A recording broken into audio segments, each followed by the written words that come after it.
Greetings and welcome to the Happy Recap podcast for the week of May 2nd, 2021. I'm JB along with EJ.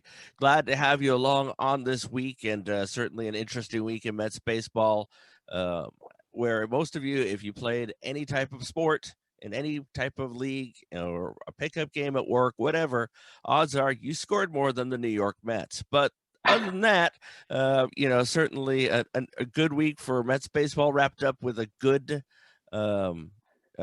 game yesterday. We certainly have seen some amazing pitching so far this season, not just with the New York Mets, but around baseball. And EJ, before we bring in our good friend Justin Toscano to talk about life on the beat right now, certainly some signs as recently as yesterday of life from this team. Yeah, it was nice to finally see the bats wake up. It was a little disheartening to see them really have Wheeler up against the fence there and kind of let him off the hook for innings 2 through 8. But it was nice to see Conforto get the big hit that he's so desperately needed. He definitely needed his moment to kind of get himself going. Hopefully that rights the ship a little bit for Michael. And overall, if this week has reminded me of anything, it is just how much I really hate the Phillies. Oh boy, it really that never changes. Justin Toscano, of course, joining us. Always good to have you with us over there in Philadelphia. First of all, how was your trip to Independence Hall the other day? That was great. Yeah, it had been I'd always mess with people because like with DC, the National Mall, like I barely saw that a couple weeks back. And then when I was there, like the news broke that the series was postponed. So I'd always joked with people that whenever I want to see these historical sites that I like, news breaks on this beat. And so it was funny, a little backstory. Hopefully I'm not too long-winded here, but I came on the off day because I'm like, you know what, I'll settle in, be there for, Independence Hall, and I'll go then. So I'm not interrupted on Friday. And so as it turned out, the Brooklyn Cyclones did a Zoom with 2 top prospects for Thursday. So I couldn't go Thursday. So I talked to a security guard at Independence Hall, and he was like, you know what, you're probably gonna need to come early Friday. I came early, I came prepared. I was the first in line, and it was a cool little tour, and it's free right now because of COVID. So it's first come, first served, no tickets. So they just take groups of 9. So, I mean, I was in that first group. You get in and out, it takes maybe, 30, 40 minutes to do both buildings. And it was, it was cool. I liked it. It was, and then I followed it up with the Museum of the American Revolution yesterday. So it's been a good weekend for the history buff for me. So let's talk a little bit about how this team is going. Certainly some ups and some downs throughout the thing. Some of the ups, obviously, pitching has been mostly great, if not stellar, especially Jake DeGrom and Edwin Diaz out of the bullpen. And the bats have not been there so much, but it seems like maybe after the events of last night, maybe it's lightening up, not just in getting some timely hitting, but of course the team bonding experience that is still known as the mysterious Donnie Stevenson. Yeah, that's I'm not gonna lie, Pete had me for a second there when he first mentioned it. Went a little overboard on the joke and then started, I could tell he wasn't looking at the camera when he was talking about Donnie. So I was like, okay, that's classic, like liar body language. So, I figured it out, but no, it's all in good fun. I think there's something to, like you can talk like they did for weeks about just how, they believed in their offense. They believed things were going to turn, yada, yada, yada, yada. But I think that has a different power on a team when you actually see it. And they went out there against, I know Aaron Nola is the quote unquote Phillies ace, but Zach Wheeler to me is better than Aaron Nola, especially facing this team. And to go out there against Zach Wheeler and do what they did, I mean, they weren't, it's not like they had like a 3-run home run or something. And I mean, they were stringing together hits, they were hitting them hard. And to see those results, I think is good for them. But like we're going to see, I think Luis Rojas was pretty honest about this in his post game, is just that like the consistency needs to be there. So it's like that's one game and it's great and it was a very good win, but I guess it really doesn't matter if they don't get things going over this next week, starting with tonight in Philadelphia. And so it's going to be interesting because I think, like you said, the starting pitching has been great. the worst outings, I think I can remember just like that Taiwan Walker in Chicago, and then like David Peterson, maybe, that first start of his, but even then, he still gave him 5, I think it was. So the starting pitching has done more than enough. It's just the offense hasn't been there. And I know that to me has been the most surprising part when you look at a lineup, with the names that this one has, to have struggled so much. But hey, like I think I try to look at the bigger picture, and I know that's a bit harder for fans because I get it, like you're so invested and frustrated, and I totally get that. But to be 10-11 when we're recording this and your offense really hasn't hit, and your offense scored like 2 runs in the span of like 20 something innings, like that's pretty good. Like the offense hasn't hit, has maybe played to like 30% of its potential, and they're still only a game under 500. I mean, I think that's a positive. Well, that's why I failed to really panic yet. It is only 21 games, and as our good friend Ted Berg likes to sing, the small sample size. I always said that I felt like once the weather gets a little warmer, that this team is just too good not to hit. And I hate to use the excuse of what we always call the BABIP gods, the batting average of balls in play. But I mean, you look at McNeil, you look at Conforto, they've hit some real frozen ropes and just had some real terrible luck as hitting it right at guys. And you knew eventually that some of these were going to start falling for them.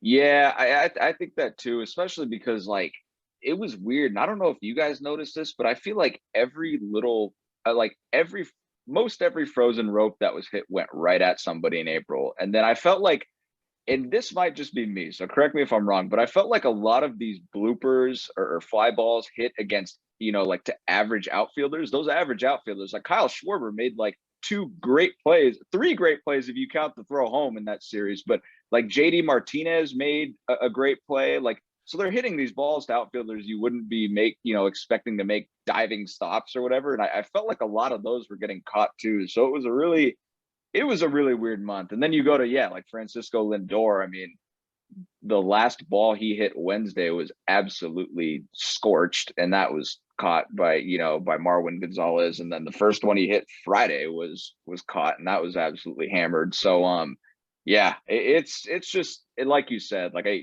hate to make that excuse, but luck in baseball, especially over the small sample sizes, is certainly a thing. And I think look, it's going to turn, and it may have started to already turn. Like yesterday, the ball gets, under McCutcheon's glove or to the side of McCutcheon's glove. And then they had a couple others that fell and a couple of bloopers that fell the night before. So usually these things work themselves out, it evens out, but I feel like it's been kind of a weirdly unlucky April for them. Yeah, it's funny you mentioned Lindor there. I'd obviously seen that hot shot on Wednesday, and I kind of feel like he's to some extent continued that in Philly. There have been some definite hard hit balls that just aren't dropping quite yet for him. And obviously, when you're Francisco Lindor, contract notwithstanding, and the fact that you're already hearing, and I roll my eyes as I say this, boo birds. The reality of it is that this is a multiple time all-star. This is a guy who is going to start hitting. And clearly, the contact is showing that it's not going to be too long before these just start dropping. Yeah, and that's funny. I remember I was texting with somebody that knows him for a story, and like and just offhand, and he was laughing at just how everybody, and this was during the Chicago series, so he was just laughing at how everybody seemed like everybody was all up in arms over Lindor's slow start. And he just told me, like, everybody does this every year where they freak out about his slow start. And then by the end of the year, he hits 285 with, X amount of home runs. And so I think it really does even out. This is a guy who, like you said, is an all-star, is proven. Yeah, didn't have like a great last couple of years, but it's going to turn. And I think that, and I know like a lot of fans don't want to hear that. They want to see the results first. But the encouraging part to me is that, I think about it in terms of like basketball. If you're not making your shots, are you still playing good defense? Francisco Lindor, the hits aren't falling, but I mean, he's been the same guy defensively. And I think that's been encouraging because I haven't really seen that, if you guys have, chime in, but I haven't really, like, even with the binoculars on the broadcast, I haven't really seen any bad body language from him at all, or bad attitude. And I think that's been encouraging that he still kind of stayed within himself through the struggles.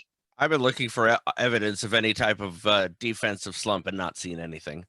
Yeah, it's been maybe even better than I expected. Maybe that's because like Andres Jimenez was good, but maybe that's because the majority of the last couple of years, like Ahmed Rosario, other short before him, since Reyes.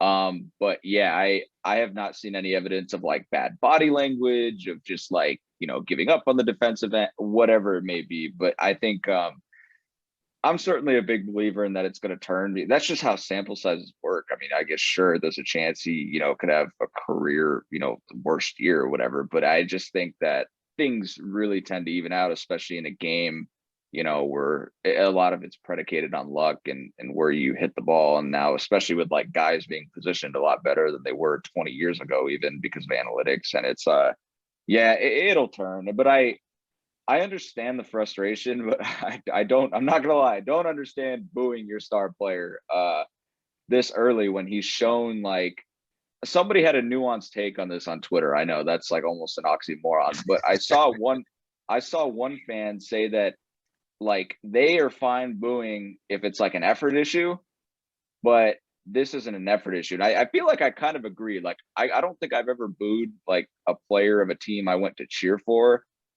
And I don't know if that's like I don't believe in that. I don't know what it is. I guess I've just never done it. But like I think it would be more acceptable if this was just some effort issue, or if he like criticized the fans or had an awful attitude. But I don't see any signs of like any other slump, like you mentioned, even though the hits aren't falling.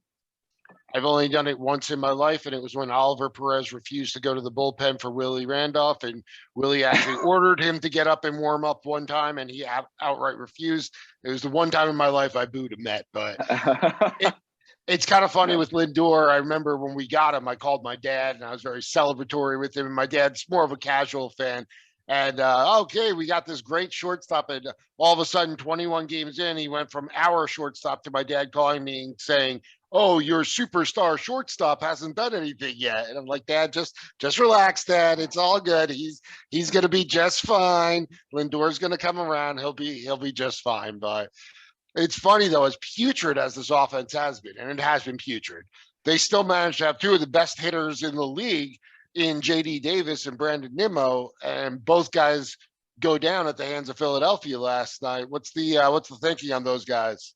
Yeah, that's like the baseball gods, I guess, took two of their players. So I guess they had to drop in that base pass call on McCutchen and then the double play there. But that was like, it's just like what else could go wrong, right? It's almost like this test of like, to me, I saw it as just like, okay, this lineup isn't hitting. Now you take the two hottest bats out, so everybody else has to get going. But yeah, JD Davis, it was a left hand sprain on a swing in the last at bat. Luis Rojas thought it was the second to last swing in that last at bat, and then he even went out to play defense, but then was testing it, couldn't go.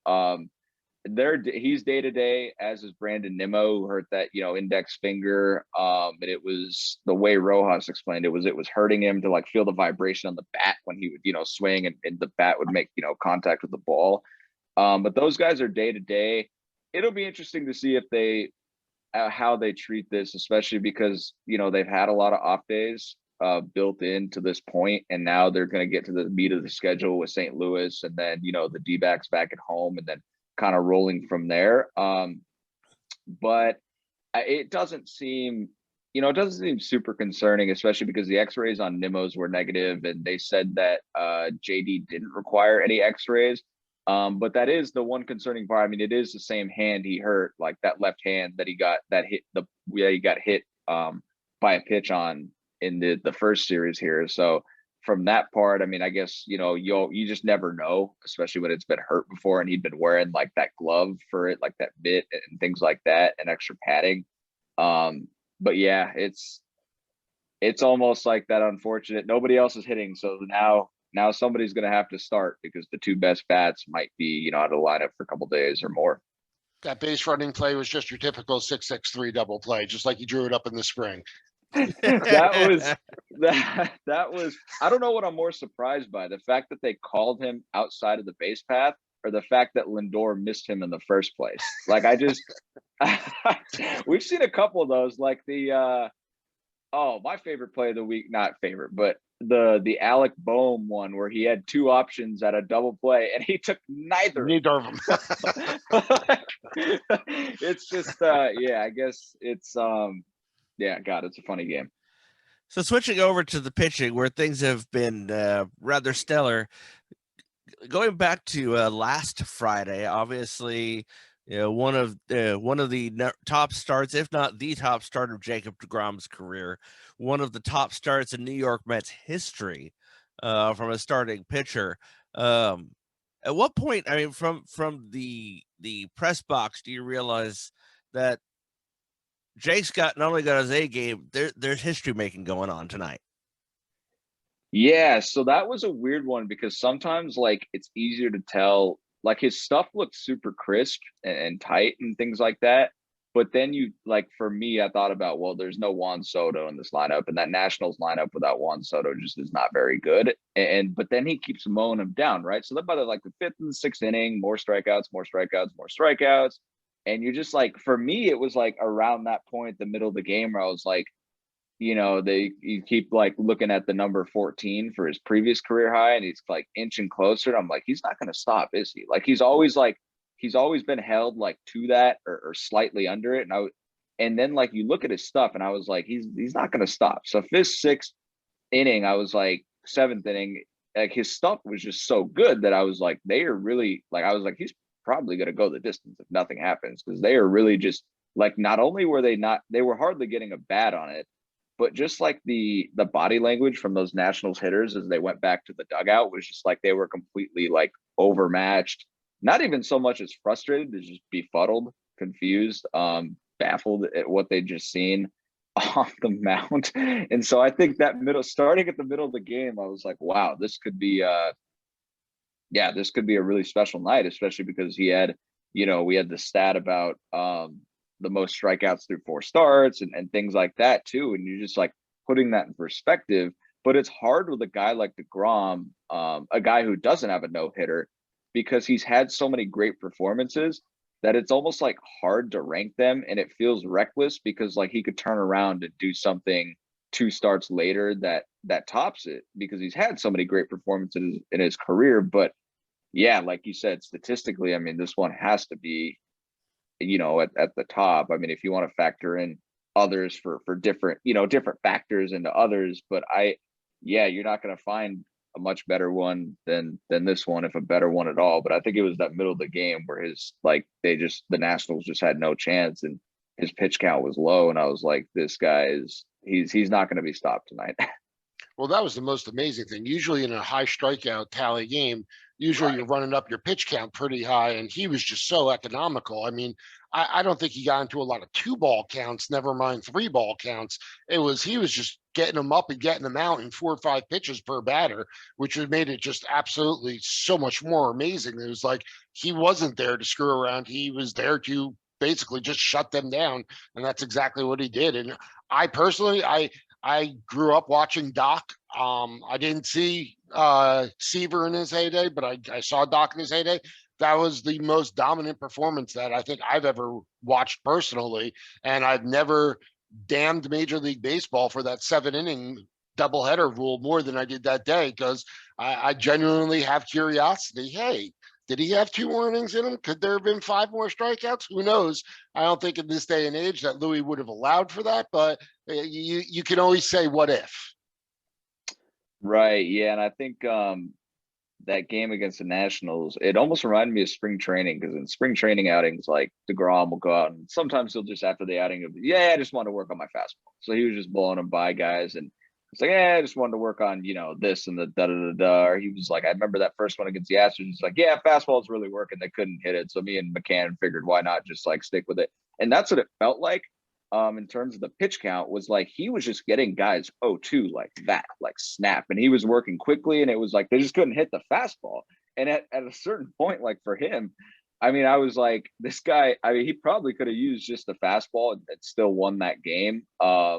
As unrealistic as that sounds, but they couldn't hit it. And that was, like you said, the most impressive thing was usually you're just like the pitch count is getting driven up and driven up and driven up. And you might have, like the strikeout drive up the pitch count. You might have foul balls here or there, but they just like, he was just pounding the strike zone. They just couldn't hit it. And at a certain point, that was like the special part when an athlete knows that he's overmatched in the competition and it just like goes for the kill basically. And that's what it felt like, was he just knew they couldn't hit him that day and he was going right at, like he was not playing, he was going right at him. And I think that's it's special. Like it's really hard to wrap your head around, because I think they're in sports, there are only a few athletes who are truly able to do that per generation. Now, obviously we're all sitting there with our, jaws on the ground, in amazement, because this guy, every time we think he's reached this unsustainable level, proves that he's still just getting started. One guy, though, that wasn't very surprised and kind of saw it as more of a casual night at the office, so to speak, is his former minor league pitching coach, Frank Viola, who's one of my favorite people of all time. I used to love talking to him out at the AAA games because he just loved to talk pitching. And I was really excited to see that you got a chance to talk to him a while ago. Talk to a little bit about your conversations with Sweet Music about Jake. Yeah, so it was interesting to hear. I think that's my favorite part of like some of my favorite conversations with people are like about how these guys got started and what they were like before they were stars, because I think everybody's got that, if you want to use like the superhero analogy, like that origin story. And for DeGrom, it's like so interesting that he was a dude who literally rode the pine at Stetson. And Frank was talking to me about, this didn't make the story, but Frank was talking to me about this summer wood bat league that Jake played in toward the end of his college career, where he was promised that on the days he was not going to pitch, that he'd be playing shortstop. That promise was not fulfilled, so Jake just walked. And so Frank was telling me that when he first met Jake in the Mets organization, they were like laughing about that story because Frank was coaching in a different team in that same like wood bat league. So he had heard through the grapevine about DeGrom just quitting, and so they laughed about that. But it was interesting to hear Frank, because he wasn't super surprised, just because, and I think, like you said, he knows pitching. I don't really, it's good. Be hard pressed to find somebody who knows it better than he does. And the way he spoke about how the ball leaves DeGrom's hand, the natural, like how his body is just so natural for pitching. It was almost a marvel. And it really gave me a better sense at like why DeGrom is probably only reaching the pinnacle right now and probably isn't going to slow down. And a lot of it might be because like when he was 23 and when he, thought about maybe quitting baseball, thought maybe he should go into something else, he was already 23. He was still, like Frank was telling me, that he himself did not think about DeGrom's age at the time, because he just saw him as a young pitcher, because the guy hadn't pitched before. So like he was still learning the craft. And so that's why I think like it shed so much light on why DeGrom could only be getting started, because he's not one of these kids who's pitched in these showcases, 2 tournaments a weekend, basically, and going every which way, throwing a ton of innings from age 8 up. He started in college. So his arm is like, he's as healthy as, a 26, 27, 28-year-old guy in that sense, because his arm doesn't have the mileage of other people. And I think, Frank said something that really stuck out to me, was he said, like, I knew he was going to be special. It was just a matter of when he figured it all out. Now he was talented. He figured it out and got to the big leagues. But I think the jump that he made, and I remember asking Jake this in spring training, like when he felt his career turned and really took off. And he told me that it was in 2018 when Dave Island told him to just simplify things. And DeGrom said that, he was a guy who'd always watch video and he'd always pick apart every little thing he did. He'd look for every little thing so he could pinpoint every little improvement that needed to be made. And Dave was basically like, cut all that crap out. Like, we'll learn from the video when we need to, but simplify things. And I think DeGrom, that's when he really got good, is now he's just flinging the ball. He's trusting himself, because there's nobody, like Frank Viola said, there's nobody better in his eyes than DeGrom at making those adjustments on the mound and correcting himself and being able to know what he did wrong from pitch to pitch and just like going forward. And I think now he's really trusting that and he's a lot freer out there. So he's letting his athleticism, his natural ability, and kind of the work he did to kind of take center stage instead of paralysis by analysis. And so that's what I got out of it, was just like, I mean, it's incredible that this guy goes from, college shortstop, guy who hadn't even really pitched in high school, to the best pitcher in the world.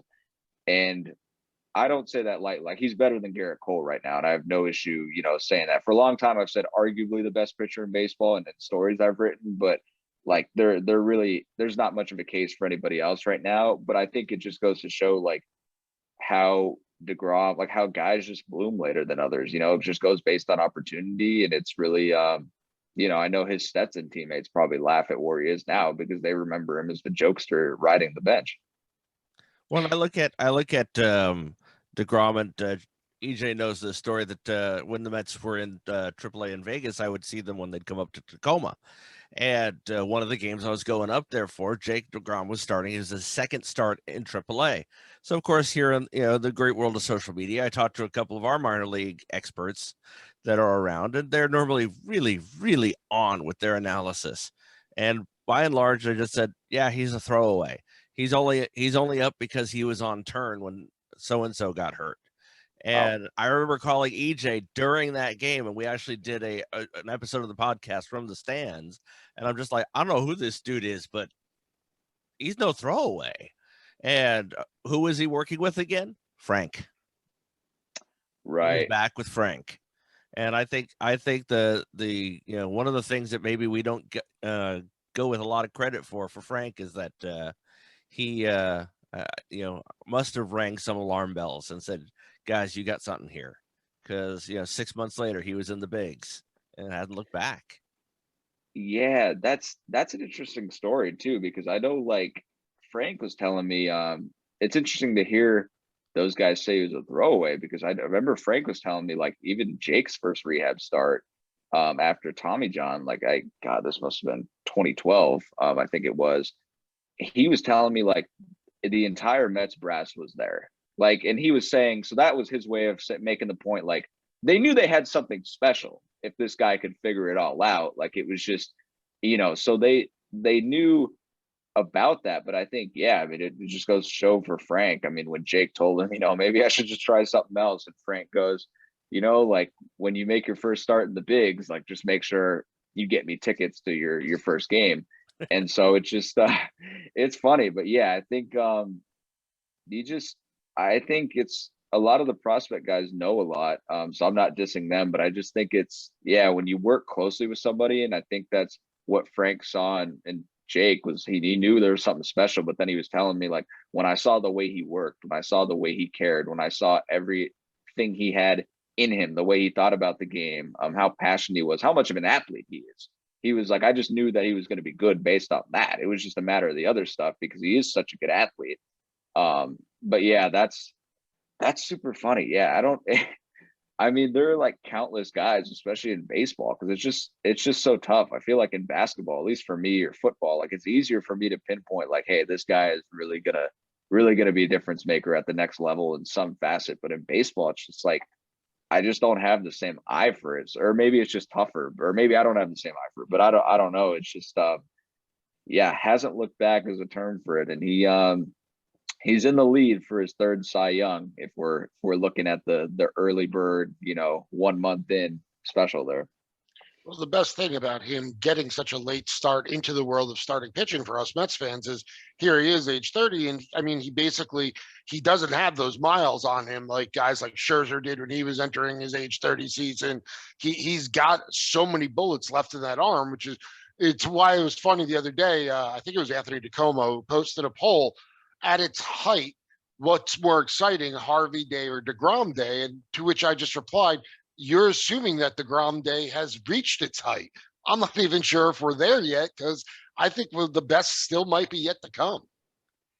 Yeah, that's the interesting part, because like I was thinking the same thing when I saw the poll, because I don't know. I mean, Harvey was great, and I wasn't around for him, obviously, so I don't have the pulse on the fan base of how they were when Harvey was at his height. But I just like, it seems like DeGrom is just getting better and better and better. And I mean, that next start, like his last start, he did not have his best stuff, and it was clear. And they scored a run off of him on 3 hits, like on 3 hits, and one of them, like one of those doubles, wasn't even hit very hard. So it's like, I don't know, like it was just, it's masterful, and it's just almost like it makes me think of the window of this team. And if we look back in 10 years and the Mets never won a World Series, like I would just feel awful for DeGrom, because it's just like he's the one guy in baseball that if I was sitting in the guillotine, or like the firing squad had like, 6 rifles to my head, from 10 yards away, and they asked me like, what you got one guy to win you a game. It's probably DeGrom. Like, I don't know if I'm taking anybody else in the last however many years, or certainly my lifetime, because it's just like, that's how steady he is. And I mean, he's that one guy that you're going to want. And they just, yeah, it's a shame he's got 2 losses. I know those don't count. Those don't count to us, but pitchers like the pitcher wins. And he should have 4 of them. It's, I don't even know. The guy is, we're running out of words for him just because he's so good, and he doesn't, but I agree with you. I don't know if he's really reached that pinnacle yet just because of that. Well, the thing that blows my mind whenever I think about it is the fact that he's literally only 3 months younger than Clayton Kershaw.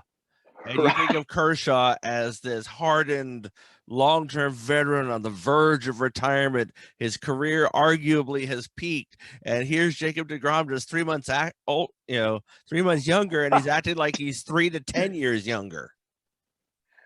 Right. Yeah. And it's, yeah, we had all those stories during the World Series, like this grizzled veteran finally gets like a World Series ring, on the back half of, the back 9 of his career, and he's going out, and can he still be the guy? But, like, good thing the Dodgers have other guys, because he's not what he once was. And yeah, there's DeGrom, and it almost feels like he just is in his prime. Like, I don't see him as, every time I always double check his age, because I don't, he doesn't seem that old to me. And it's just like, I marvel at it, because I still remember in 2015 when, I was watching that game, the Padres Mets game, growing up in San Diego. And I just remember that long-haired kid who, they were talking about on the broadcast was just like this gunslinger. And, they were like, kid looks pretty good. And this was 2015. And it was just, yeah, since then he is taken off. And I still feel like the best is yet to come. I just don't know how that's possible. Well, speaking of the aforementioned Mr. Harvey, I know your job can often be kind of a slag. You're on the road a lot. You're away from home. I'm sure it's not always the greatest, but there are times that I imagine your job is a lot of fun.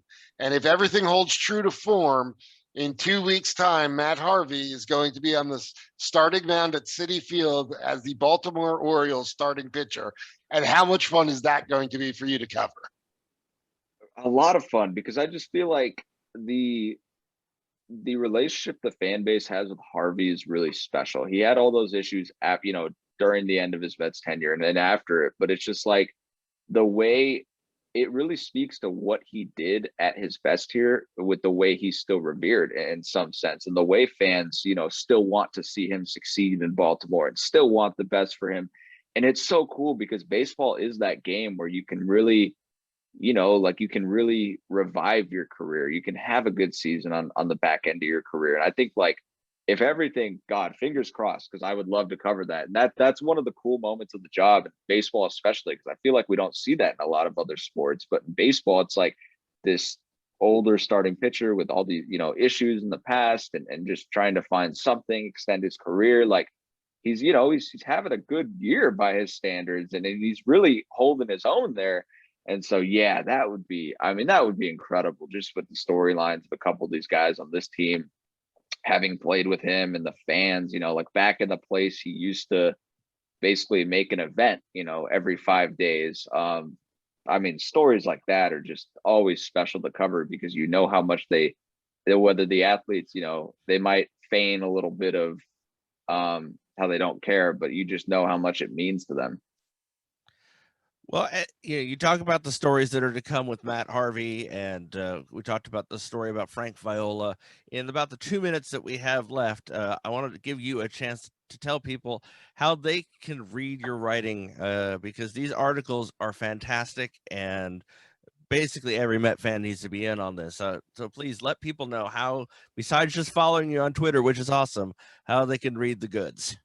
Yeah, so northjersey.com, if you go to subscriber, it'll probably prompt you. I mean, we've got a couple good deals going on. They're usually going on pretty frequently. I know, tough times for everybody, but it's I think it like for 6 months, it's the equivalent of like $1 or $2 or $3, something like that. So yeah, I always try to do the best to reward the people who subscribe and try to get exclusive stuff, make those extra phone calls. So I do really appreciate the kind words. But yeah, northjersey.com is the best place for that. And yeah, I'm going to keep them coming.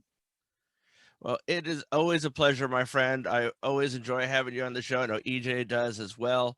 One of our favorite go-tos, and certainly appreciate the time with you spend with us, the job you do on the beat, and like I said, the amazing job you do covering this team that certainly never has a boring moment. Yeah, you couldn't have said it better there. No, but I appreciate it, guys. Yeah, like I said, always happy to do it, and good to join you again.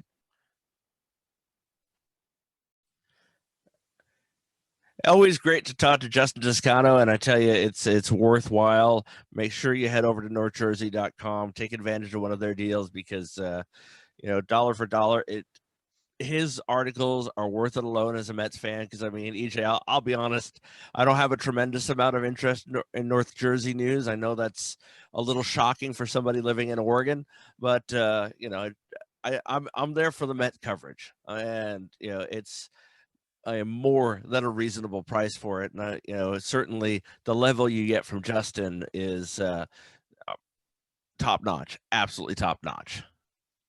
Yeah, I don't know how much I'd pay to continue reading that coverage, but I know it's definitely a significant amount more than what they're asking. Yeah, absolutely. It's worth more than that. Sometimes with the various papers, I'll grimace and go, but I'm not reading anything but the sports.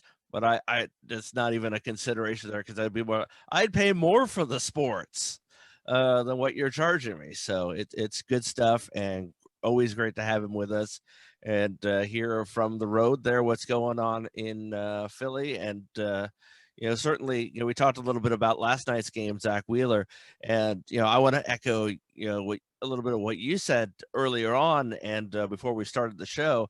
And I saw you say it on Twitter last night because, I mean, the Mets had in the first inning Zach Wheeler against the rope, and I feel like they let him up. And obviously circumstantial, they couldn't get that last hit to make it happen. But I kind of feel like there would have been a further psychological victory if they'd been able to knock Zach out of the box in the first inning, not just because it's our former teammate, but more because this is one of their top pitchers and we just smacked him around on his home field. Yeah, I mean, like Justin said, let's face it, he is their ace. Yeah. And he has just been so spectacular for them. It would have been nice. I mean, if McCann loops a double in that situation, that probably chases him, and that game turns out a lot differently than the way it ended up. But unfortunately, I had it in the back of my head after they exploded for 4 in the first inning. I had it in the back of my head that this guy is going to settle in, and he's going in my head. I said 6. And he ended up going more. And it was just frustrating to not be able to kind of put the foot on the throat, but not apply the full pressure. I mean, the first thought in my mind, very similarly, was that after that half inning, I'm just like, they've given him just enough room to crawl back in. And it's the first inning. I mean, now if you're scoring, if it's a scoreless game and you score 4 on them in the 6th, different story. You don't necessarily have the time to catch up. But when it's the first inning, you just need to claw away about little by little, and that's exactly what the Phillies did with 2 here and then 2 there. But unlike the previous couple of weeks, the timely hitting by Michael Conforto certainly helped quite a bit, and then the absolute shutdown from Edwin Diaz, who, I mean, is there any other word to describe him right now today than elite closer? Absolutely not. He is exactly what we've been looking for I don't even know how long as far as a closer goes. And he's just been absolutely dominant. He's basically been Jake DeGrom, just 1 inning at a time.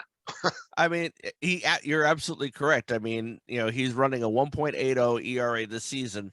I believe I heard if you go back to August 1st of last year, keeping in mind we only started July 15th or whatever last year. But if you go back to August 1st, I believe that's 1.33 ERA since then. And the amazing thing about Edwin Diaz right now, he's a number of appearances into his season. Despite only having a handful of saves, he has not given up a home run this year. And that's something that even in his good years, most notably 2018 with the Mariners, that he still was known for the occasional long ball. And so far, and again, I say so far, knock on wood, whatever, but he has not been prone to the long ball that has hampered greatly his tenure with the Mets so far. I mean, the way he's been pitching, the fact that this bullpen is now 19 scoreless innings in a row, which is outstanding. You got to think that with the emergence of Miguel Castro, who also has been stellar, and the eventual return of Seth Lugo, this bullpen has all the makings of a complete shutdown, seventh inning and beyond bullpen, given the way that Diaz has been pitching. Yeah, and that's without Seth Lugo. Right. I mean, that's the thing. I mean, you put him back into the equation, and you have a bullpen that can absorb the occasional 5-inning start even. But I mean, you look at too, I mean, how the Met fan base is shifting on this. We've gone from a fan base that a year ago, the majority of Met fans wanted Diaz off this team. They wanted him DFA'd. They wanted him traded for whatever we could get for him, bag of balls or whatever. And now every single one of them on their iPhone, Android device, or whatever, now has Blaster Jackson, Timmy Trumpet doing Narco as their default ringtone. Now, of course, mine is too, but that's beside the point. I never gave up on Diaz. But, he's literally turned the stands at City into a giant dancing ball of happiness, if you will. And, I was talking to our friend Colin Cosell, of course, one of the PA announcers at City, and that's just fun to announce right there. You got the elite closers coming in, awesome music. I mean, it is an absolute mood setter.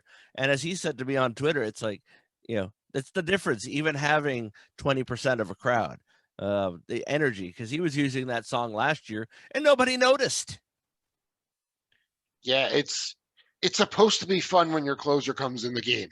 Yes. It's it's drama. I mean, it's fun, drama, right? Tension. But the most likely outcome that you're hoping for is a victory. So it shouldn't feel like doom and gloom when your closer comes in, and it certainly doesn't feel that way right now. When Edwin Diaz comes in, it does feel like a party when he's coming into the game. Yeah, absolutely. And I mean, I looked at the pitches yesterday. He threw 2 sliders, and everything else was 98 to 100 mile an hour fastballs. And his location is he was locating really well. I mean, it's certainly, I think that it's safe to say that used properly, when his head is in the proper place, and it certainly is right now, Edwin Diaz is 100% an elite closer, 100% of what we were looking for when that trade was made. And no matter what you think of what we sent to Seattle, and I know what a lot of us think of what we sent to Seattle, that is the kind of pitcher you do give up a first-round pick for. That is the type of pitcher. What you see out there right now, what you saw out there last year, somewhat, definitely not what you saw in 2019. But if this continues as is, if he is able to maintain, and I believe I have some confidence that he will because of the people that are around him on his staff now, both pitching wise and coaching wise. I mean, if this is Edwin Diaz, I'm going to get railed for saying this. He was worth Kelenic. I don't disagree. You used the very important word there, and that was confidence. I believe Diaz was suffering from a lack of confidence in 2019. Yes. I believe he saw the Mets fan reaction to giving up Kelenic and not saying he wasn't worth it. I definitely think he was in his own head. Clearly, from late summer last year until now, the man has found his confidence. I feel like rather than last year, we were questioning, is he better because there's no fans in the stands? I believe he's thriving off having fans in the stands. And I really think that what we're seeing right now is the Diaz that we're going to get for the rest of the season. Yeah, he may occasionally give up the long ball. That's always been a hiccup with him. But for the most part, the guy you are seeing is a complete shutdown closer. Yeah, absolutely. And I think that when you look at Diaz, when you look at him as that overall, I think one of the other things that can't be discounted is the fact that I've referred to this several times now as the year of the pitcher. And I really believe that this is going to be a baseball season remembered more for its pitching than its hitting, whether it's how Jacob deGrom has done, but it's also the fact that we're 2 no-hitters into the baseball season and we're a month in. 3 if you count Baumgartner's 7-inning gem from last week. You have a ton of pitchers taking no hitters into the 6th and 7th inning, way more than it feels like than usual. And it has to be to some extent that what got into his head in 2019 was the fact that they screwed with the baseball. And the fact is the baseball is either back or even maybe slightly deader than it was before 2018 and 2019, I should say 2019. We're seeing the 2018 baseball again, basically, as in my opinion, because of the way the pitching is going and things that normally, of course, it's spring, cold air and whatnot, but things that Pete could still smash it out of a ballpark. He could still send it literally out of a ballpark. But, overall, there have been a couple hits off the bat where I would have said last year were gone. In 2019, were well gone that have not made it to the warning track this year. Yeah, they alluded to it on the broadcast last night, how this is the year of the pitcher. And one stat that Gary brought up that I thought was great was the fact that in the past, we've seen that runner on third, less than 2 outs, gets scored as high as 56% of the time. And this year, it's only happening 47% of the time. I think that's a very telling statistic that this is indeed the year of the pitcher as the strikeouts go way up. Batting averages and OPS has gone down. I think you're going to see some dominant performances, and we already have seen dominant performances both from our own ace and around the entire league. Yeah, absolutely. And so, I mean, I think that, if Edwin Diaz is a beneficiary to that, so be it. But the fact is, without the skills, you're not going to be that pitcher either. I mean, it's, if you can't throw the baseball, it doesn't matter how potent the baseball is. And he has certainly proved over the first month of the season that, he is absolutely 100% still the elite closer we traded for after the 2018 season.